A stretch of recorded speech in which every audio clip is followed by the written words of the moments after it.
Assalamualaikum warahmatullahi wabarakatuh. Kali ini saya akan menjelaskan tentang pengendalian biaya bahan baku. Untuk topik pengendalian biaya bahan baku, tujuan pembelajaran yang pertama adalah menjelaskan pentingnya pengendalian bahan baku. Yang kedua adalah menjelaskan metode pengendalian bahan baku. Yang ketiga, menjelaskan sistem pencatatan persediaan bahan baku. Yang terakhir adalah menjelaskan metode penilaian persediaan bahan baku. Apa itu persediaan? Persediaan adalah suatu aktiva yang dimiliki oleh perusahaan dengan maksud untuk dijual kembali pada suatu periode yang akan datang. Jadi persediaan ini terbagi menjadi 3 jenis. Yang pertama adalah persediaan dalam bentuk bahan baku, dalam bentuk barang dalam proses, dalam bentuk barang jadi. Dalam akuntansi biaya ini kita lebih banyak membahas tentang perusahaan manufaktur, di mana perusahaan manufaktur ini kegiatan utamanya adalah menghasilkan produk jadi. Nah, untuk menghasilkan produk jadi ini pasti membutuhkan bahan baku sebagai bahan utamanya. Untuk itu, dalam bahasan ini akan lebih fokus membahas persediaan bahan baku.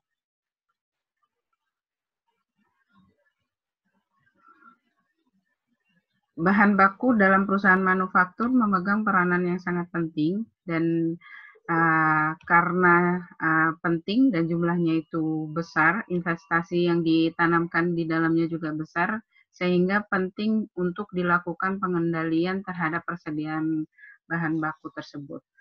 Pentingnya mengendalikan persediaan bahan baku itu karena bahan baku atau persediaan yang ada dalam perusahaan itu jumlahnya itu harus seimbang dengan kebutuhan. Jadi artinya ini tidak boleh terlalu banyak, juga tidak boleh terlalu sedikit.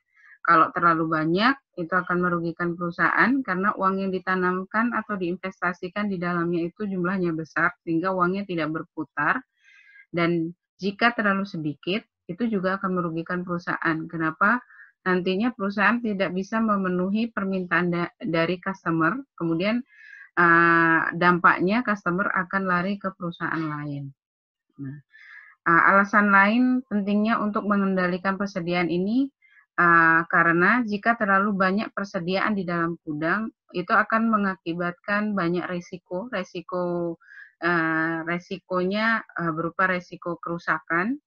Terus kemudian biaya penyimpanan di gudang itu juga besar. Di samping itu nanti ada resiko lain seperti kemungkinan bisa aja terjadi kebakaran, terus kemudian pencurian terhadap persediaan itu. Jika itu terjadi, maka perusahaan akan menanggung kerugiannya besar juga.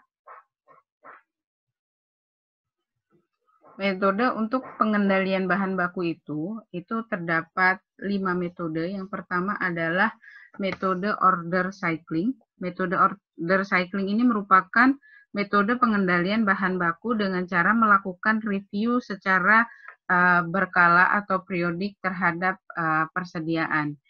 Nah, perusahaan harus melakukan review terhadap persediaannya itu tergantung dari jenis persediaannya. Kalau persediaannya itu mudah rusak, maka perusahaan harus sering melakukan review, misalnya mingguan atau bulanan, seperti itu. Dan pada saat melakukan review, perusahaan dapat membuat daftar pemesanan bahan baku, sehingga bahan baku yang dipesan itu akan sesuai dengan yang dibutuhkan dan biaya bahan baku menjadi lebih efisien.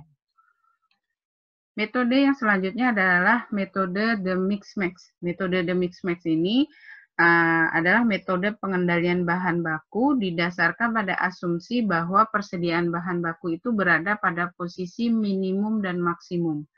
Artinya gini, perusahaan pada saat persediaannya itu berada hampir menuju minimum, maka perusahaan melakukan pembelian, ya, melakukan pembelian terhadap persediaan hingga mencapai maksimum yang telah ditentukan oleh perusahaan tersebut. Yang ketiga adalah metode the two bin. Metode the two bin ini merupakan metode pengendalian bahan baku, di mana bahan bakunya tadi dibagi menjadi dua bagian atau tubin. Bagian yang pertama yaitu bahan baku yang digunakan selama periode saat bahan baku diterima dan saat pemesanan dilakukan. Nah, tempat yang kedua atau bin yang kedua, bahan baku yang digunakan pada periode saat pemesanan dan pengiriman. Perusahaan dapat melakukan pemesanan terhadap persediaan itu apabila bin yang pertama tadi sudah habis atau mendekati habis begitu. Yang metode selanjutnya adalah metode di automatic order system. Metode ini sering disebut metode pemesanan otomatis, di mana pengendalian bahan bakunya itu secara otomatis akan melakukan pemesanan bahan baku jika persediaan berada sampai jumlah tingkat pemesanan kembali. Dan biasanya metode ini akan efektif jika menggunakan bantuan komputer untuk melakukan administrasi persediaan bahan bakunya. Yang terakhir adalah metode ABC atau the ABC Plan, di mana metode ABC ini sering digunakan oleh perusahaan-perusahaan dengan skala besar yang memiliki jumlah persediaan banyak dan nilai persediaannya itu berbeda-beda. Sehingga perusahaan mengkelompokkan persediaan yang dimiliki itu menjadi 3 kelompok, yaitu kelompok A.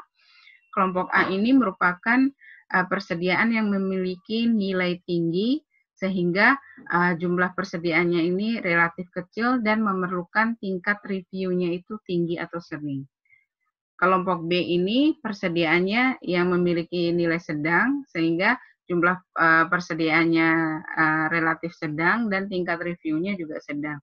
Berbeda dengan kelompok C, persediaan di kelompok C ini adalah persediaan yang memiliki nilainya itu rendah, jumlah persediaannya itu minimal relatif besar dan tingkat pemesanannya itu rendah. Sistem pencatatan persediaan. Pencatatan barang-barang persediaan itu sangat penting dilakukan oleh suatu perusahaan untuk mencatat harga pokok suatu barang, baik itu barang yang akan dijual maupun barang yang digunakan untuk kegiatan operasional perusahaan sehari-hari. Di dalam akuntansi terdiri dari 3 sistem pencatatan, yaitu sistem periodik dan sistem perpetual. Apa itu sistem periodik dan sistem perpetual? Sistem periodik adalah metode pencatatan persediaan barang fisik secara fisik pada waktu tertentu atau biasa disebut dengan perhitungan fisik atau stock of name. Nah, pada sistem pencatatan periodik ini persediaan tidak dicatat ketika ada pembelian atau penjualan barang ya. Nah, untuk mengetahui harga pokok penjualan terhadap terhadap barang yang persediaan yang dimiliki oleh perusahaan itu, perusahaan harus melakukan stock of name atau perhitungan fisik pada yang dilakukan di gudang misalnya. Nah, kemudian sistem perpetual. Sistem perpetual ini kebalikan dengan sistem periodik, di mana sistem perpetual ini nilai persediaan dan harga pokok penjualan setiap barang yang masuk dan keluar itu dicatat sesuai dengan waktu terjadinya transaksi. Jadi kalau misalnya perusahaan ingin mengetahui harga pokok suatu barang dan nilai persediaan dari suatu barang hanya dengan melihat catatan saja. Namun sesekali perusahaan itu juga melakukan stock of name ke gudang, melakukan perhitungan secara fisik. Ini gunanya untuk mengecek apakah catatan dengan persediaan secara fisik itu sesuai. Gitu. Kelebihan dari sistem perpetual ini, dengan metode pencatatan perpetual itu perusahaan dapat mengetahui jumlah persediaan dan harga pokok penjualannya itu setiap saat. Nah, metode penilaian persediaan bahan baku, itu kan tadi sistem pencatatan persediaan itu terdiri dari sistem periodik dan sistem perpetual. Nah, kedua sistem tadi untuk menilai persediaan bahan bakunya itu ada metodenya tersendiri. Untuk sistem periodik, untuk mengetahui nilai persediaan bahan bakunya terdapat 4 metode, yaitu metode identifikasi fisik, metode FIFO, metode LIFO, dan metode rata-rata tertimbang. Sementara kalau sistem perpetual itu terdapat 3 metode, yaitu FIFO, LIFO, dan rata-rata bergerak. Untuk memahami metode-metode dalam penilaian persediaan bahan baku, terlebih dahulu saya akan jelaskan apa itu metode identifikasi fisik. Jadi metode identifikasi fisik ini persediaan yang dimiliki baik persediaan awal, pembelian, sampai persediaan akhir itu dapat diidentifikasi masing-masing nilai perolehannya. Nah, untuk metode identifikasi fisik ini memang jarang digunakan, namun masih ada perusahaan yang menggunakannya. Nah, untuk mengetahui sisa persediaannya itu dengan dihitung berdasarkan harga perolehannya. Yang kedua, yaitu metode FIFO. Metode FIFO ini first in, first out, ini berasumsi bahwa barang yang paling dulu atau paling awal dibeli, itu yang paling awal digunakan. Nah, untuk mengetahui sisa persediaannya dengan cara menghitung berdasarkan harga barang yang dibeli terakhir. Selanjutnya adalah metode LIFO. Metode LIFO ini last in, first out, itu beranggapan bahwa barang yang terakhir dibeli itu yang pertama digunakan. Nah, untuk mengetahui sisa persediaannya dihitung berdasarkan harga barang yang dibeli pertama. Terus yang terakhir adalah metode rata-rata. Untuk sistem periodik, metode rata-ratanya itu menggunakan metode rata-rata tertimbang, sementara kalau sistem perpetual menggunakan metode rata-rata bergerak. Untuk metode rata-rata tertimbang, untuk mengetahui nilai persediaan akhir itu dengan mengalikan harga pokok rata-rata per unit dikali dengan jumlah unit persediaan. Untuk mengetahui sisa persediaannya itu dihitung berdasarkan harga rata-rata selama periode tertentu. Sementara kalau sistem perpetual itu menggunakan rata-rata bergerak. Untuk memahaminya nanti Ibu akan ilustrasikan dengan mengerjakan soal.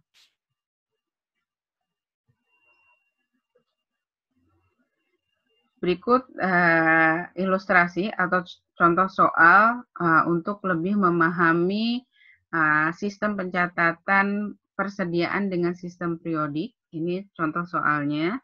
Pada bulan Juli terjadi pembelian bahan baku. Ini jumlahnya 800 sampai ada juga yang 1.700. Nah, totalnya itu selama bulan Juli 12.900 dengan harga masing-masing ini.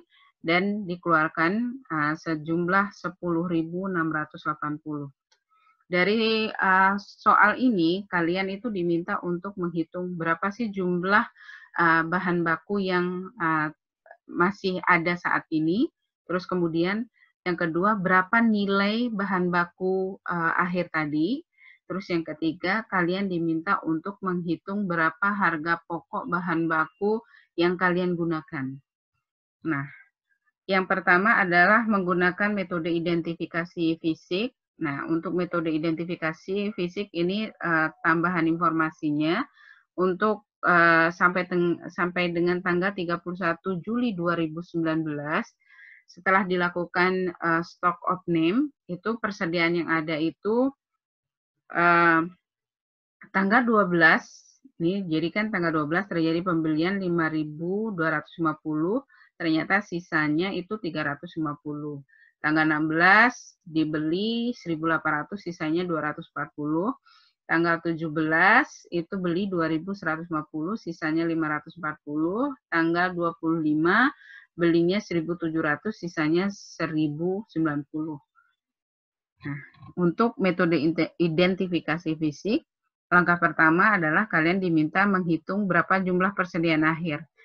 Tadi jumlah persediaan akhirnya itu jumlah dari keseluruhan bahan baku yang kalian beli, yaitu 12.900 dikurangi dengan bahan baku yang kalian gunakan, yaitu 10.680 sama dengan 2.220. Jadi jumlah persediaan bahan baku akhir sampai saat ini adalah 2.220. Yang kedua, kalian diminta untuk menghitung nilai persediaan akhir bahan baku. Jadi kalau ini jumlahnya, nilainya berarti dalam bentuk rupiah. Caranya kalau metode identifikasi fisik dengan menghitungnya tadi di soal kan di tanggal 12 tersisa 350, tinggal dikalikan dengan nilai saat itu, gitu ya. Begitu juga tanggal 16, tanggal 17, tanggal 25. Terus kalian hitung jumlahnya itu, yaitu 1.041.950. Jadi jumlah persediaan 2.220 tadi nilainya dalam rupiah adalah 1.041.950. Ini kalau di total itu sama dengan 2.220. Nah, pertanyaan yang kedua, kalian diminta untuk menghitung harga pokok penjualan untuk barang yang kalian gunakan atau HPP bahan baku atau biaya bahan baku yang kalian gunakan tadi. Itu dengan cara menghitung barang tersedia untuk dijual dulu, atau ini bisa juga disebut HPP secara keseluruhan dengan mengalihkan seluruh pembelian dari pembelian dengan masing-masing harga unitnya berapa. Ini misalnya tanggal 1 persediaan awalnya 800, harganya 500 dikali sama dengan 400.000 dan seterusnya. Kemudian di total sama dengan 6.197.750. Jadi ini barang tersedia untuk dijual. Nah, langkah selanjutnya adalah kalian menghitung biaya bahan baku yang digunakan atau harga pokok bahan baku yang kalian gunakan tadi dengan rumus barang tersedia untuk dijual dikurangi dengan persediaan akhir. Barang tersedia untuk dijual tadi 6.197.750 dikurangi dengan 1.041.950 sama dengan 5.155.800. Nah, itu dengan metode identifikasi fisik. Yang selanjutnya adalah menggunakan sistem periodik dengan metode FIFO. Cara menentukan jumlah persediaan yang ada itu sama caranya, itu yaitu persediaan bahan baku awal berapa, terus pembeliannya berapa, 12.100 dijumlah dengan persediaan awal sama dengan barang tersedia untuk dijualnya 12.900, yang digunakannya 10.680, maka sisanya adalah persediaan akhir bahan baku saat ini. Nah, kalian itu diminta untuk menghitung berapa sih nilai persediaan bahan baku yang 2.220 tadi dalam bentuk rupiah dengan metode FIFO. Nah, ini jawabannya. Ya, ini diperoleh dari mana? Namanya metode FIFO. Berarti kan yang pertama kali kalian beli, berarti pertama kali kalian gunakan. Sehingga kalian mengeliminir atau menghilangkan atau menjual atau mengambil barang yang pertama kali kalian beli atau kalian miliki, yaitu tanggal 1 sampai tanggal 17 ini, di mana ini totalnya itu sebanyak 10.680. Nah, di tanggal 17 ini, untuk mencapai 10.680 masih tersisa 520, kemudian kalikan dengan harga saat itu sama dengan 260.000. Terus kemudian yang tanggal 25 belum kalian gunakan, sehingga tinggal masukkan saja 1.700 kali 450 sama dengan 765.000. Di total sama dengan 1.025.000. Nah, itu nilai persediaan akhir dengan menggunakan metode FIFO. Nah, langkah selanjutnya kalian diminta untuk menghitung harga pokok penjualan untuk bahan baku yang kalian gunakan ini. Caranya menggunakan rumus yang sama, BTUD-nya, cara menghitung BTUD-nya sama ya. BTUD dikurangi persediaan akhir, BTUD-nya sama 6.197.750 dikurangi 1.025.000 sama dengan 5.172.750. Nah, itu menggunakan metode FIFO. Selanjutnya adalah metode LIFO. Metode LIFO ini langkahnya sama, kalian menghitung berapa sih jumlah persediaan akhir, jumlahnya sama yaitu 2.220. Kemudian kalian menghitung nilai persediaan akhirnya itu bagaimana, itu jumlahnya. Nah, nilai persediaan akhir, cara menghitung nilai persediaan akhirnya itu, kalian mengeliminir dulu, yaitu 10.680 dengan metode LIFO, yaitu yang terakhir kali kalian beli, itu yang pertama kalian gunakan, atau kalian jual. Berarti kalian gunakan dulu sebanyak 10.680. Jadi totalnya kalau untuk 10.680 nanti akan di sini posisinya berhentinya dan masih tersisa 220 dikali dengan harga saat itu sama dengan ini 104.500. Terus berarti yang tanggal 1 yang 1.200 belum terpakai dimasukkan ke sini. Terus tanggal 1 yang persediaan awal juga belum terpakai dimasukkan ke sini, terus di total sama dengan 1.104.500. Nah, ini yang 220 ditambah 1.200 ditambah 800 ini jumlahnya harus 2.220. Itu untuk metode LIFO. Yang terakhir dengan sistem periodik untuk metode, ini perhitungan bahan baku. Perhitungan bahan baku untuk metode ini LIFO tadi ya. Rumusnya masih sama, cuma yang membedakan adalah persediaan akhirnya.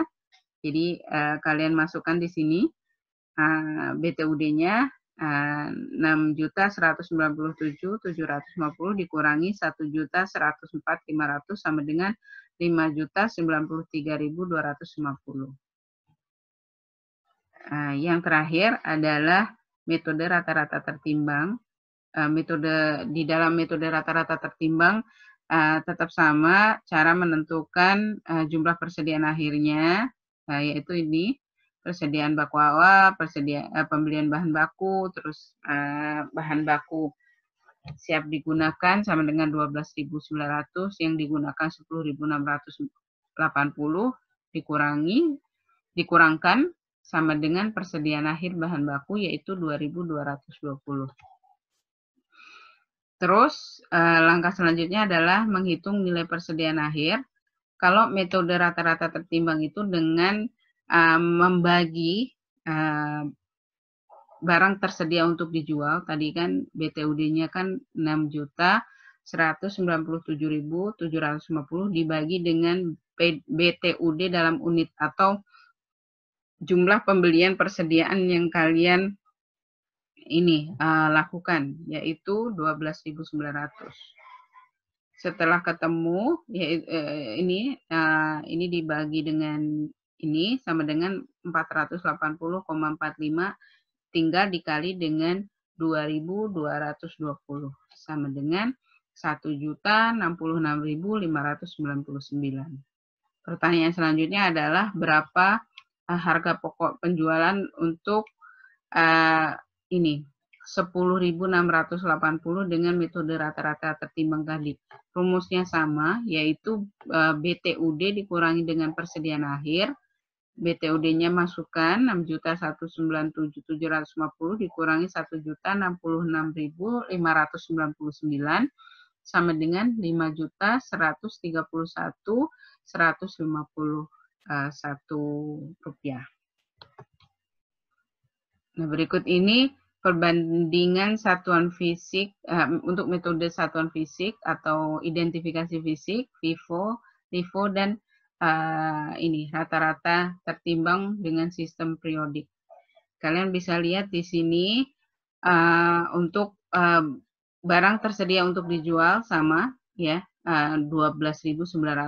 Jadi yang kalian beli tadi yang tersedia untuk dijual atau dipakai. Terus kemudian ending inventory ini atau nilai persediaan akhirnya dengan menggunakan masing-masing metode tadi yang sudah kita hitung, kita masukkan. Nih, nilainya berbeda-beda setiap metode. Nah, kemudian HPP-nya. HPP itu berarti harga pokok penjualan terhadap barang yang kalian gunakan. Tadi sudah kita hitung rumusnya BTUD dikurangi nilai persediaan akhir tadi. Kalau kita lihat ini nilainya juga berbeda-beda.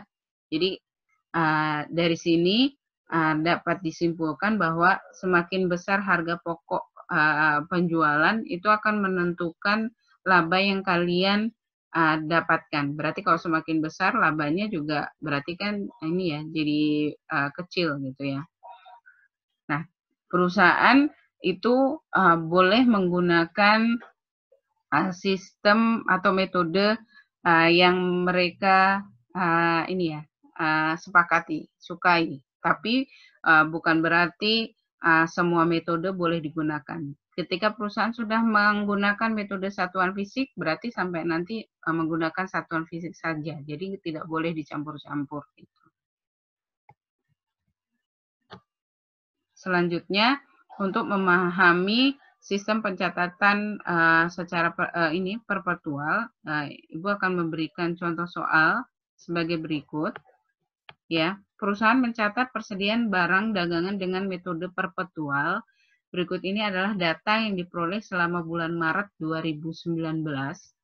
Ini tanggal 3 Maret, 10 Maret terjadi pembelian masing-masing 4.000 dan 12.000 unit dengan harganya 800 untuk tanggal 3 dan tanggal 10-nya itu 880. Terus tanggal 26 terjadi penjualan 8.000 unit harganya 950. Terus tanggal 29 Maret terjadi pembelian lagi 4.000 unit harganya 830. Nah, dari informasi ini diminta untuk kalian menghitung berapa nilai persediaan akhir bahan baku yang kalian miliki ya. Sama yang kedua adalah berapa nilai HPP sebelum bulan Maret untuk untuk barang yang terjual dengan menggunakan masing-masing metodenya nanti. Terus yang ketiga, hitunglah laba atau rugi kotornya itu berapa.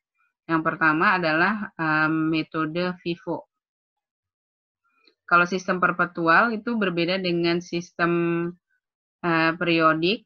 Kalau sistem perpetual itu dia pembelian dan penjualan langsung mempengaruhi nilai persediaan. Sehingga tadi di dalam soal itu tanggal 3 Maret terjadi pembelian, berarti masukkan ke pembelian di sini ya.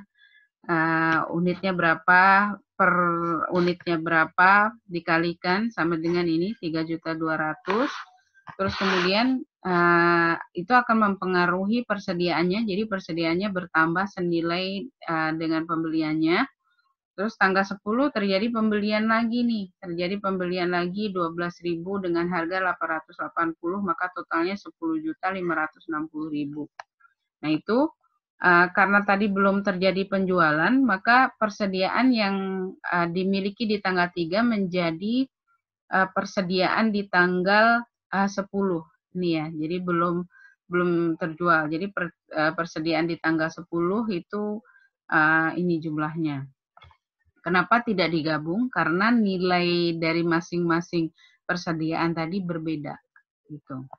Terus tanggal 26 terjadi penjualan sebanyak 8.000 unit. Nah, karena kita ini menggunakan sistem FIFO, yaitu first in, first out, berarti yang pertama kali kalian beli, itu berarti pertama kali kalian gunakan. Nah, untuk kasus ini yang dijual itu kan 8.000, sementara yang pertama kali kalian beli itu hanya 4.000, berarti ini dijual dulu 4.000, ini ya dijual dulu 4.000, sisanya 4.000 lagi ngambil di sini. Nah, 4.000 terus nilainya disamakan, yaitu 880 sama dengan 3.520. Oke.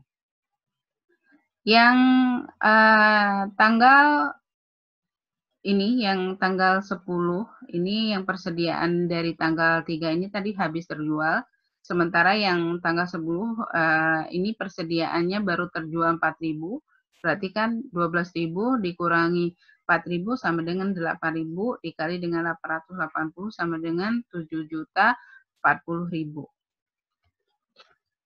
Terus tanggal 29 itu terjadi pembelian lagi, yaitu 4.000 dengan harga 830 sama dengan 3.320.000.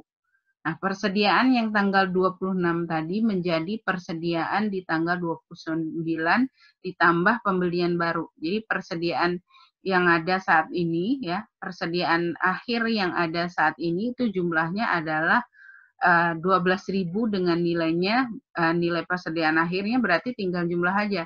7.040.000 ditambah 3.320.000. Sementara harga pokok penjualan untuk 8.000 unit yang dijual tadi, harga pokoknya tinggal jumlah 3.200.000 ditambah 3.520.000. Itu menggunakan sistem FIFO. Nah, ini rangkumannya, ini persediaan akhirnya. Jadi tadi sama dengan 10.360.000. Nah, HPP-nya tinggal dijumlah 3.200.000 plus 3.520.000 sama dengan 6.720.000. Nah, ini berarti persediaan akhir sudah terjawab, HPP sudah terjawab. Langkah selanjutnya adalah kalian menghitung laporan laba ruginya. Apakah perusahaan tadi ini memperoleh untung atau sebaliknya gitu ya. Cara menghitungnya adalah tadi kan penjualan di soal yang awal tadi itu penjualannya kan 8.000 dengan harganya kan 950. Jadi dikalikan berarti total hasil penjualannya adalah 7.600.000. Terus kalian masukkan rumus untuk laba rugi kan penjualan dikurangi HPP. HPP-nya dimasukkan 6.720.000 sama dengan laba kotor. Laba kotornya adalah 880.000. Ini dengan metode FIFO. Sementara kalau untuk metode LIFO itu caranya sama, ya, caranya sama. Yang membedakan adalah karena dia metode LIFO berarti yang last in first out, berarti yang terakhir kalian beli, ya, terakhir kalian beli sebelum melakukan sebelum terjadi penjualan. Nah, itu yang kalian jual dulu gitu. Kan tadi kalau di soal itu kan ada transaksinya itu ada tanggal 3, 10, 26 dan 29. Bukan berarti terakhir yang kalian beli terus terakhir itu yang kalian jual, tidak, tapi yang kalian jual adalah transaksi terakhir sebelum terjadi penjualan. Berarti dalam hal ini yang kalian jual adalah tanggal 10 dulu. Ini tanggal 10 kan tadi 12 nih. Kalian jual tuh 8.000 dikali 880 sama dengan 7.040.000. Nah, yang persediaan dari tanggal 3 tadi kan berarti masih utuh, belum terjual, berarti masih tersisa, dimasukkan di sisanya sini. Terus yang 12.000 tadi dijual 8.000, masih tersisa 4.000 dikali 880 sama dengan 3.520.000. Nah, kemudian langkah selanjutnya yaitu tanggal 29 itu terjadi pembelian tuh 4.000 dikali 830 sama dengan 3.320.000. Nah, persediaan yang tanggal 26 tadi menjadi persediaan tanggal 29 plus persediaan yang baru dibeli.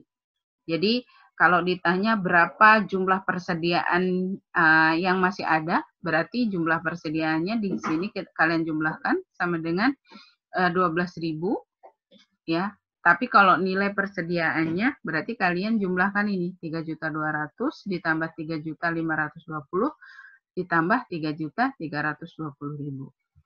Dan untuk harga pokok penjualan itu berarti kalian tinggal lihat di sini harga pokok penjualan untuk 8.000 unit barang yang terjual tadi berarti jumlahnya adalah 7.040.000.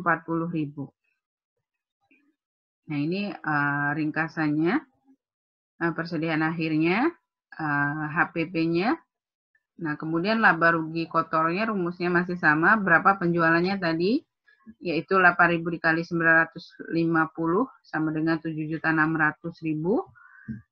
HPP-nya dimasukkan 7.040.000, laba kotornya sama dengan 560. Nah, itu menggunakan metode LIFO. Yang terakhir untuk sistem perpetual yaitu menggunakan metode rata-rata bergerak. Nah, metode rata-rata bergerak ini berbeda dengan metode FIFO maupun LIFO. Tadi di soal disebutkan bahwa terjadi pembelian di tanggal 3 dan 10, kalian masukkan ke pembelian dan itu akan menambah persediaan. Terus kemudian tanggal 26 itu akan kalian jual sebanyak 8.000 unit. Kalau sistem FIFO berarti kan kalian jual di awal dulu. Kalau sistem LIFO berarti kalian jual yang tanggal ini ya, yang terakhir sebelum terjadi penjualan. Tapi kalau menggunakan metode rata-rata bergerak, kalian harus merata-ratakan bergerak dulu. Caranya bagaimana? Ini yang persediaan yang ada ini kalian jumlah nih 10.560.000 ditambah 3.200.000 sama dengan 13.760.000. Terus kemudian unit yang dimiliki dijumlah berarti 4.000 tambah 12.000 sama dengan 16.000. 13.760 13.760.000 dibagi 16.000 sama dengan 860.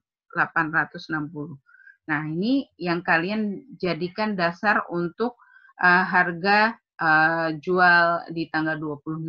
Tadi kan terjadi penjualannya 8.000 dikali dengan harga rata-rata bergerak ini sama dengan 6.880.000.